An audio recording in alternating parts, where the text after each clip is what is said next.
अखेर महाविकास आघाडीच्या ठाकरे गटाची पहिली यादी जाहीर। त्यामध्ये पहिल्या यादीमध्ये ज्या मतदारसंघांची यादी जाहीर झाली त्यामध्ये बुलढाणा मतदारसंघातून नरेंद्र खेडेकर यांना उतरवण्यात आले, तर यवतमाळ पश्चिममधून संजय देशमुख यांना तिकीट जाहीर झाले। त्यानंतर मुंबई दक्षिण मध्यमधून अनिल देसाई यांच्यावरती पुन्हा एकदा विश्वास टाकण्यात आला, तर मुंबई वायव्यमधून अमोल गजानन कीर्तिकर यांना उमेदवारी देण्यात आली, तर ठाण्यामध्ये पुन्हा एकदा राजन विचार यांना मैदानात उतरवण्यात आले। त्याचबरोबर रायगडमधून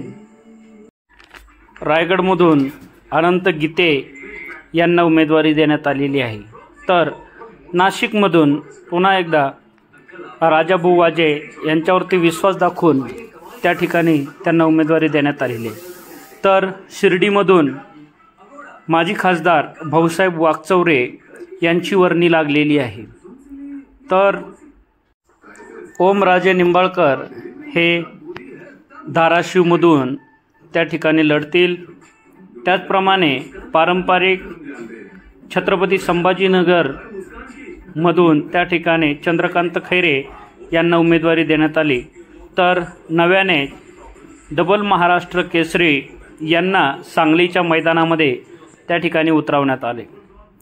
त्याचबरोबर संजय देशमुख यांना यवतमाळ पश्चिममधून उमेदवारी देण्यात आली, तर नागेश पाटील आष्टीकर यांना हिंगोली मतदारसंघातून उमेदवारी देण्यात आली।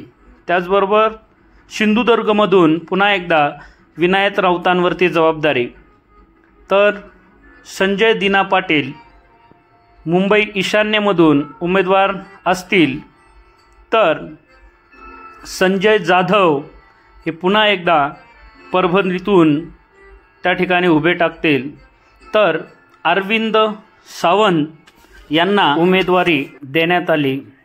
अशा पद्धतीने ठाकरे गटाची पहिली 17 उमेदवारांची यादी या ठिकाणी जाहीर झाली आणि लोकसभेचं बिगुल या ठिकाणी वाजल्याचे चित्र राजकीय वर्तुळामध्ये त्या ठिकाणी दिसत आहे।